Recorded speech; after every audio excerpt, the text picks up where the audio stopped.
بسم اللہ الرحمن الرحیم۔ امانت داری کا حکم دیا گیا ہے اہل ایمان کو، اور خیانت سے جو امانت کی ضد ہے اس سے روکا گیا۔ لفظ امانت جس کا ہم استعمال کرتے ہیں یہ امن سے بنا ہے، سکون قلب، بچاؤ، تحفظ کا معنی اس سے نکلتا ہے لغوی اعتبار سے۔ شرعاً اور اصطلاح شریعت میں اس کی اہل علم نے مختلف تعریف کی ہے کہ امانت کسے کہتے ہیں۔ تو بعض علماء نے کہا کہ کل ما افترضہ اللہ علی العباد فہو امانہ، کہ ہر وہ چیز جس کو اللہ نے بندوں پر فرض کیا ہے وہ امانت ہے۔ اہل علم نے بعض نے کہا اسی بات کو دوسرے الفاظ میں کہ اللہ تعالیٰ نے شریعت میں جن چیزوں کے کرنے کا اور جن چیزوں سے رکنے کا حکم دیا ہے، یہ کرو اور یہ مت کرو، وہ ساری چیزیں امانت ہیں۔ تو یہ اللہ تبارک و تعالیٰ کے حقوق، رسول کے حقوق اللہ اور رسول کی امانت ہیں، ان کو بجا لانا، ان کی پاسداری اور لحاظ کرنا۔ بندوں کے جو حقوق ہیں، بندوں کی ذمہ داریاں ہیں، ایک دوسرے پر متعینہ حقوق ہیں، باپ بیٹے کے، بیوی شوہر کے اور دوسرے رشتوں تعلقات کے، جو بھی حقوق ہیں وہ بندوں کے تعلق سے امانت ہیں۔ اس اعتبار سے اگر آپ غور کریں تو پوری شریعت امانت کے معنی میں آتی ہے۔ اللہ رب العالمین کا وہ ارشاد یاد کیجئے سورہ احزاب کے اخیر میں جو فرمایا انا عرضنا الامانۃ علی السماوات والارض والجبال، ہم نے امانت کو آسمانوں، زمین اور پہاڑوں پر پیش کیا۔ فابین ان یحملنها واشفقن منها، سب کے سب اسے اٹھانے سے انکار کر گئے۔ انکار کہ ہم نہیں اٹھائیں گے اس معنی میں، یا انکار اس معنی میں کہ انہوں نے یہ بتایا، ظاہر کیا کہ ہماری صلاحیت ہے ہی نہیں کہ ہم اس بار امانت کو اٹھا سکیں۔ وحملها الانسان، انسان نے اسے اٹھا لیا۔ کیوں اٹھایا؟ انہ کان ظلوما جہولا، یقیناً وہ بڑا ظالم اور بڑا جاہل ہے۔ ظالم اسے کہیں گے جس کے اندر انصاف کرنے کی صلاحیت ہو، جاہل اسے کہیں گے جس کے اندر علم حاصل کرنے کی صلاحیت ہو۔ ظلم اور انصاف، علم اور جہالت یہ انسان کے اندر خوبی ہے، آسمانوں، زمین، پیڑ پودوں اور دیگر مخلوقات میں نہیں ہے، اس لیے انسان اس بات کی صلاحیت رکھتا ہے کہ الامانہ کو اٹھائے۔ اللہ نے اس شریعت کا مکلف ہمیں اور آپ کو بنایا، انسان اور جن کو بنایا، اس لیے کہ انسان ظالم، جاہل اور جو ہے اس کی ضد والی صفات سے متصف ہو سکتا ہے۔ بہت تفصیلی بات کو میں نے 2 جملوں میں کہنے کی کوشش کی۔ امانت کا معنی اس اعتبار سے پوری شریعت کا پاس و لحاظ ہے۔ اللہ کی امانت، اب اس میں آپ اگر تفصیل میں جائیں ایک ایک ٹاپک کہ یہ بھی امانت ہے، یہ بھی امانت ہے، تو کئی ہفتے لگ جائیں گے، مضمون پورا نہیں ہوگا۔ ہم عام طور سے امانت کا معنی یہ سمجھتے ہیں کہ کوئی چیز ہے، پیسہ ہے، کسی شخص کے پاس رکھ دیں، ودیعت کر دیں کہ یہ آپ رکھیے، میں بعد میں آپ سے لے لوں گا، تو اسے امانت کہتے ہیں۔ پیسہ ہو، کوئی سامان ہو، کوئی اور چیز ہو، اسے امانت سمجھا جاتا ہے عرف عام میں۔ لیکن جتنی بھی چیزیں کسی دوسرے کے پاس ہو وہ سب امانت کے معنی میں آتی ہے۔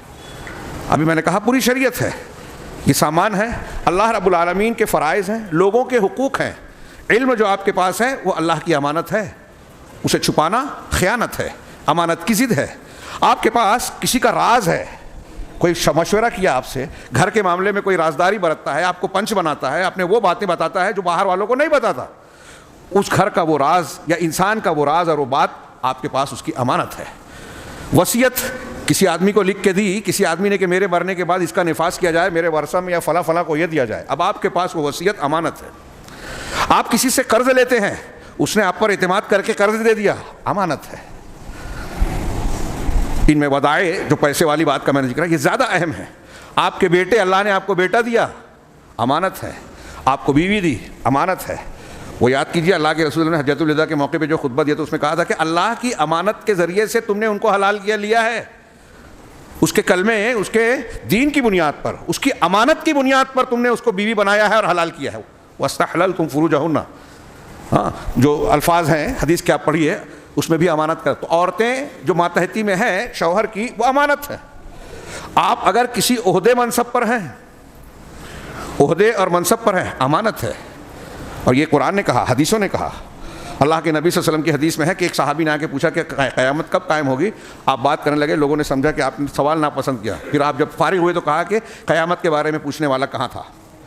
کہا فلاں آدمی، کہا اسے بلایا اور کہا اذا وسد الامر الى غیر اہلہا الى غیر اہلہ او اہلہا فضیعت الامانہ۔ ہاں یہ آگے کا جملہ ہے، کہا کہ قیامت اس وقت قائم ہوگی جب امانتیں ضائع کر دی جائے گی۔ تو پوچھا امانت ضائع کب کی جائے گی؟ کہا جب عہدے، منصب، ذمہ داریاں نااہل کے حوالے کی جائے گی، امانت ضائع ہو جائے گی۔ امانت داری ایمان والوں کا بہت بڑا، یہ میں نے بتایا ابھی کئی ایک چیز اور ہے، عزت و عفت. اب ایک عورت ہے، اس کی عزت و عفت جو ہے وہ امانت ہے شوہر کی. اگر وہ دوسروں کے ساتھ تعلقات استوار کرتی ہے تو اور مرد اپنے شوہر اور اپنے شوہر کے گھر والوں کی امانت میں، عزت میں خیانت کر رہی ہے. اسی طرح اگر ایک آدمی ملازم ہے، آپ کی دکان ہے، اس میں کوئی آدمی کام کرتا ہے، آپ کا دواخانہ ہے، وہاں کوئی کمپاؤنڈر ہے، کمپنی ہے، اس میں کوئی مزدوری کر رہا ہے، کھیت ہے، اس میں کوئی جو ہے بیلداری جو بھی کہتے ہیں، بوجھا ڈھونے والا جو بھی مزدور ہے وہ امین ہے. آپ نے اس کو جو کام سپرد کیا ہے، امانت داری کا تقاضا یہ ہے کہ ایمانداری سے وہ اپنی ذمہ داری نبھائے، بے ایمانی نہ کرے، دھوکہ نہ دے. ایسے آپ دیکھیں گے تو ہر کام کہیں نہ کہیں امانت داری سے جڑا ہوا ہے. اور مومن کی یہ صفت ہے کہ وہ امین ہوتا ہے. ایک صاحب ایمان امانت دار ہوتا ہے. میں نے ابھی سورہ مومنین کی ایک آیت کا ٹکڑا بھی پڑھا جہاں اللہ نے قد افلح المؤمنون سے بیان کیا کہ کون سے مومنین کامیاب ہو گئے جن کی یہ صفات ہیں. اسی میں آگے چل کے اللہ رب العالمین نے کہا والذین هم لاماناتہم وعہدہم راعون. یہی بات سورہ معارج میں بھی ہے کہ یہ وہ لوگ ہیں، مومنین اہل ایمان وہ ہیں جو اپنی امانتوں اور اپنے عہد و پیمان کا لحاظ کرتے ہیں، اس کی حفاظت کرتے ہیں، اس کو پورا کرتے ہیں، رعایت کرتے ہیں کہ یہ میرے پاس امانت ہے. اہل ایمان کی یہ صفت بیان کی. اس کے بالمقابل منافقین کے بارے میں اللہ کے نبی صلی اللہ علیہ وسلم کی وہ حدیث آپ سب کو یاد ہے کہ 40 من کن فیہ کان منافقا خالصا. 4 خصوصیات یا صفات خصلتیں ایسی ہیں جس میں وہ ہوگی وہ پکا منافق ہے.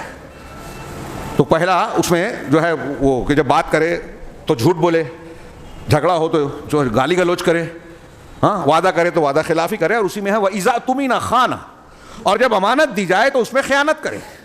یہ منافقین کی صفت ہے. اہل ایمان امانت داری کے معاملے میں پکے ہوتے ہیں کہ اپنی امانتوں کی حفاظت کرتے ہیں، امانت داری کی حفاظت کرتے ہیں. السلام علیکم. ویڈیو پسند آنے پر اپنے دوستوں کے ساتھ واٹس ایپ اور سوشل میڈیا پہ ضرور شیئر کریں.